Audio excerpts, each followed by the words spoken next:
Beastars? More like beast of a fucking show, for real. I went into this fucking show like, hey, it's just gonna be some fun shit that I'm gonna watch, I'm gonna enjoy, I'm gonna get past it, and it's gonna be whatever, it's gonna be an 8. And then I watched it and it was fucking good, and I did not expect that, not even in a million years. But it turns out that whoever wrote this is a goddamn genius of world building. Now, like any other show, Beastar has its flaws in its journey, and imagine my surprise when I found out I wasn't the only one who expected copper and found gold. But in fact, every person who watched Beastar has a similar situation than I did. They were like, hey, there's some fur and shit, and yeah, in my case, I know that you get like, hey, maybe he's a bit of fur, look at that character. I mean, yeah, but I'm not, I mean, it's complicated, okay, for death. So anyways, dismissing the last part, my mind was like, hey, what, how the fuck did Beastars make it so that everybody ends up having this same experience that I did? And that's when I noticed, hey, Beastars knows how the fuck to subvert your expectations, that's how. So, yeah, I'll go about explaining not only how Beastars challenge what you expect, but also how the universe and where a story takes place can affect immensely on making that story believable. But not just believable, but actually make it seem that the most ridiculous situations could be real. So I'm about to do a half review, half analysis of what I think about this show, but mostly staying in the analysis part because really reviews have been done and people do better reviews than I do, so I'm just gonna analyze it and tell you what I think about my analysis and stuff. So yeah, pretty much I'm gonna go about every single part of the show that I like and explain how, you know, it challenges your expectations and all that shit. Also, yeah, not spoilers, because if you actually would get spoiled of something, boy are you missing out. Go watch this fucking piece of a show. It's great. It's masterful. So to talk about Beastars, we still need to talk about, you know, what the fuck Beastars is. So Beastar happens in a world filled with animals, you know, anthropomorphic animals, and, you know, they have their instincts and their human emotions, I guess. Human between quotes, I guess. The story follows a wolf named Legoshi as he falls in love / wants to eat a small dwarf rabbit called Haru, all while attending Chertown High School, a place where carnivores and herbivores share their education together. He is part of a drama club there. One of the main topics that the show explores is this fight between instinct and morals that the characters have, and it is not only inside the characters that it's presented, but also in the logic and, the most important part, the universe it takes place in. And why is it so important that I explain this? Because if I don't, there is no way in hell I'll be able to explain the characters, the progression, and what Beastars does to outstand from the rest of other shows with its writing. I need to talk about the world, because otherwise missing details will pop up all over the place. So here's the deal. When you write a story in a fictional universe, it's of almost importance that you explain the setting and situation. This is important, that's why you see shows like Psycho-Pass take almost 6 to 12 episodes showing the universe and explaining the problems in it. In the case of Psycho-Pass, they show that technology has not only blinded humanity, but also taken control of them and the decisions they make. But after a little while, they start picking up speed and essentially bringing the problems in order to be able to tell a complete story. And while that is not the problem, from my point of view, I think the experience gets a little bit loose for that because, you know, you spend a certain part of the runtime just doing nothing or just trying to understand these problems that you could have understood in one episode. Or you do the thing that Beastars does. In Beastars, one of the main problematics is, you know, this whole thing with instincts and nature.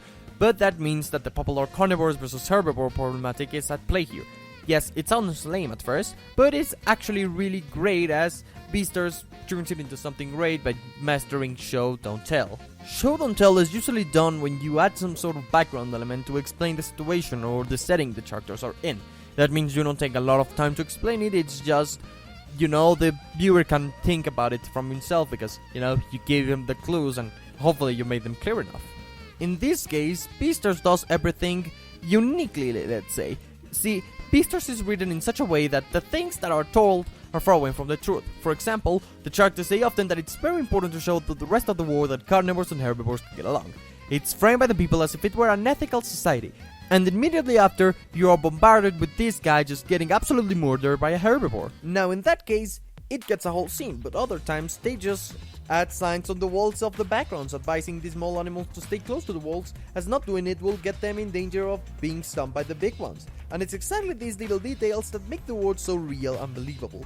Things that are mostly pointless for us become a viable career option in that world, like the flavor of our eggs, because to us it's just eggs, we eat them, but in that world a chicken has to make them, and the chicken are people, so they have to take care of themselves in order to make the best eggs and gain value in society, which by the way is another big topic in the show, because as expected, species and a place in the food chain also influence that aspect of the universe. Carnivores often take the roles like the mafia or the president, and herbivores become more entertainments or simple lifestyle for the carnivores leaders to eat in illegal trading, because of course eating stuff is illegal. And that's where the complex part starts. You see, a carnivore doesn't want to eat another person, because they are still a person, you know?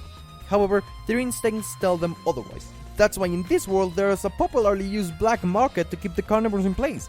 And all this is explained in short spurts using 3 to 4 minute scenes, slowly expanding the universe until the viewer gets a whole picture. This slowness also makes your initial expectation of the peaceful world turn on its head, and that is how the world of Beastars subverts expectations. Yes, Beastars, the world has its flaws. For example, it's illogical to think that an angry teenager and a panda with a crossbow can realistically show outside the gate of the lion mafia and, duke their asses. It's by far the biggest logic flaw and change its own in the entire series, but it does bring some much needed action, as most of the action happens in episode 4 prior to that. As a super duper fast review, I guess I could say that this part in the show is only there to actually make the plot advance. There's also another thing that Beastars does poorly, and that is give closure to all the characters. There's 2 characters that get almost no closure, and for all you know, one of them is dead. They probably will talk about them later in the story, but as of right now, it's not part of this season, and maybe on second season we'll see more of them. And why is this so surprising and I make such a big deal out of it? Well, because this shows there's not quite that many characters. In fact, I could only explain 4 of them and you'd be sent. Legoshi is a big strong white wolf, I think, who looks down on himself while he has a crush on Haru, a small dwarf rabbit who has self-confidence problems. She's in a love relationship and normally ends up in the bed doing the woo-hoo-hoo-hoo. Among these relationships, there's a certain deer called Louis, who is popular haughty guy in the school. Also the leader of the drama club. This club also has other members. One of them being another wolf named Juno, who is not only almost yandere but also in love with Legoshi. These are the 4 most important characters ones, but I'll also be adding 2 more, which are Legoshi's dog friend, Jack, and the buff panda therapist, Gohin. That's some character, I tell ya. Legoshi is the protagonist, and in fact, he perfectly encapsulates the main problematics of the show, the fight between instinct and logic. Legoshi is first introduced as a shy and weak wolf, things that of course are strange in this universe because carnivores are physically and naturally stronger. Eventually, Legoshi learns to accept himself for what he is, and he becomes more like a carnivore. Yet, Legoshi goes even further than this though. Throughout the series, one of the most important aspects of his character is his relationship to Haru, the dwarf rabbit I talk about. You see, Legoshi kinda juggles his desire to protect small animals with his instinct to eat them. So at first, he gets the instinct to attack Haru, but later on begins gaining feelings for her, which are still backed up by his instinct. They constantly remind you of this by making Legoshi look menacing, despite not acting that way to Haru. This is extremely well portrayed, as it's always a thing in the back of your mind that Legoshi has more strength, but at the same time you see him being really respectful towards Haru. This strength is kept in the back of your mind so that when Legoshi actually does use it, it's way more impactful. And doing all of this by just using the visuals instead of words really goes a long way into explaining the complexity of the show.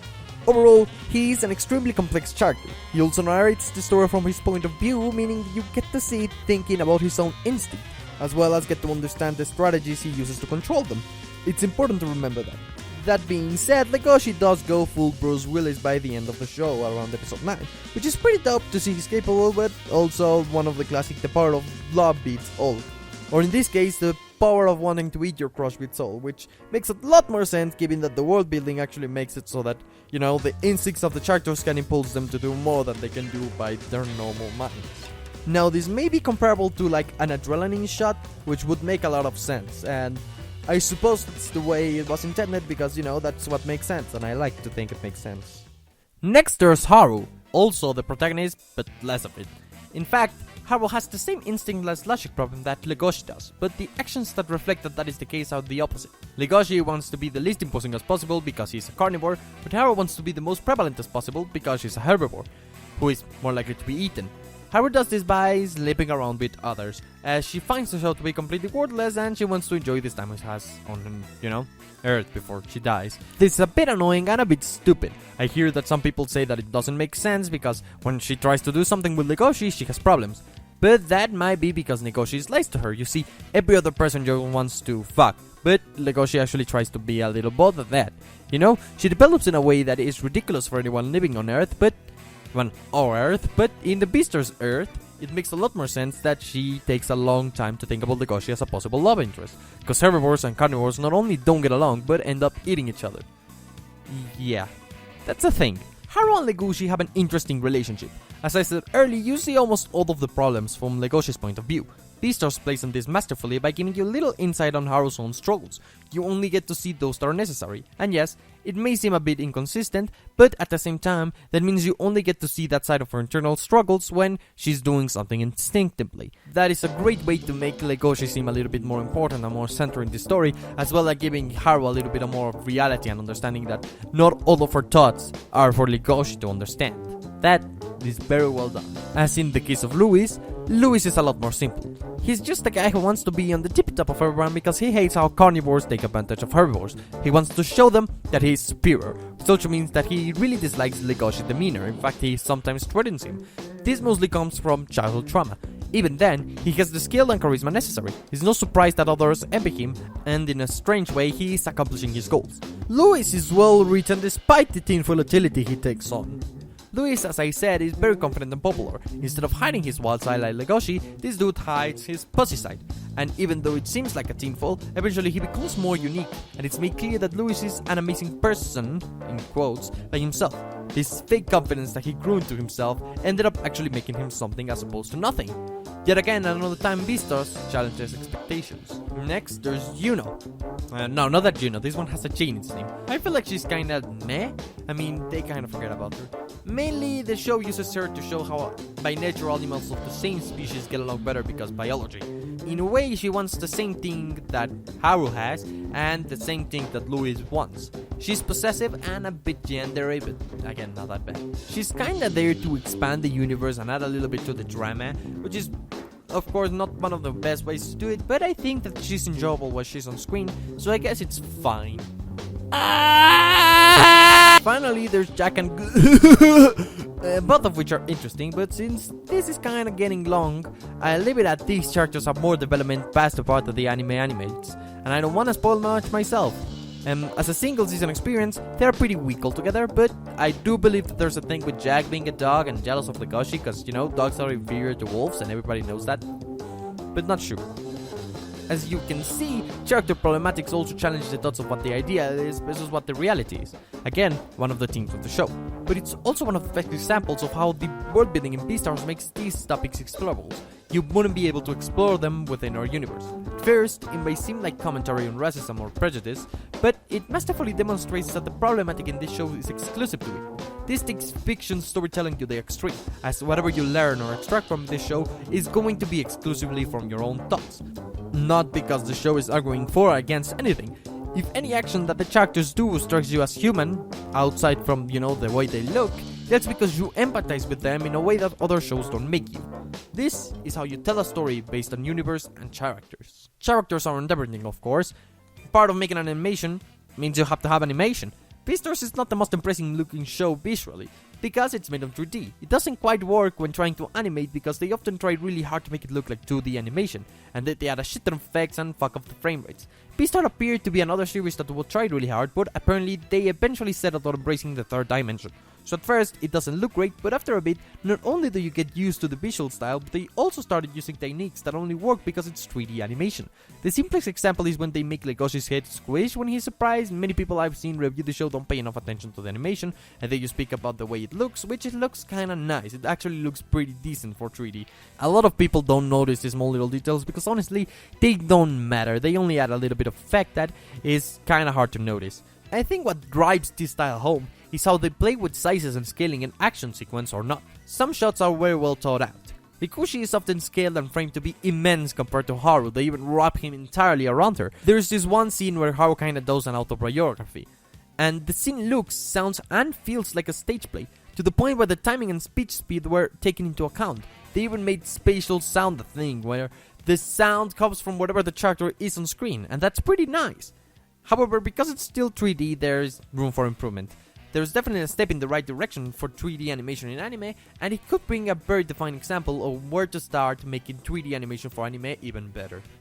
Going back to the thing I mentioned earlier, the whole space sound, I thought, yeah, they do this thing that is very strange with, you know, voice acting in anime, because you see, it's not that they're doing a bad job, but they are trying to do this thing where they sound natural speech, and Even though I originally went on a tangent in the script just talking about how good and different it is, I kind of forgot that these dudes actually recorded the lines by going in a room and acting out the scenes.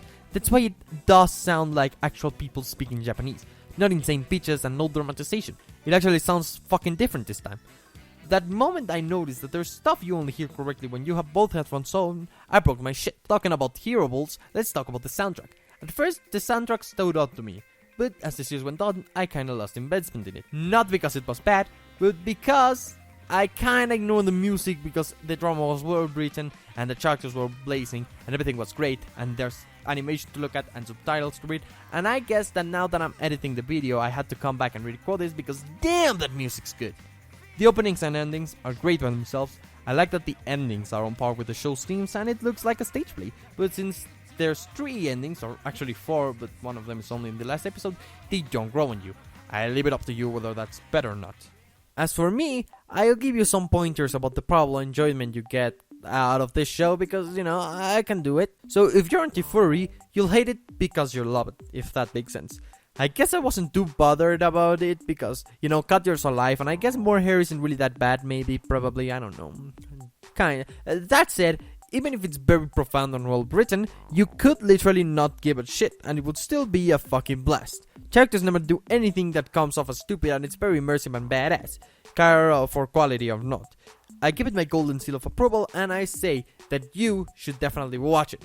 Even if you hate furries, you're gonna end up loving this show, because it's not a show for furries, it's a good fucking show. That's what it is, and not that shows for furry are bad, but you know what I mean. It's a great show, be a furry or not. So that covers almost all major aspects. I thought I was gonna make this very long, but it turns out I ended up discussing most themes and metaphors whenever they fit, and going further into them may kinda derail from the point and make you, leave. And I don't want you to leave, I want you to stay. And now I don't know how to end the video so that I just stay until I end the video. I guess I should rate Beastars, which I'd give it a 9 because 10s are reserved for shows that blow my brain or make me enjoy them all the way through. Beastars is a perfect example of how to do world building, and I think everybody should make their own analysis. Do leave it in the comment if you do make yourself one. Or if you disagree with whatever I said. Of course, if you think that I'm saying something that's weird, go ahead and comment it. I really don't mind. Discussion is what my comments are for, most times. Alright, that settles it. Bye bye.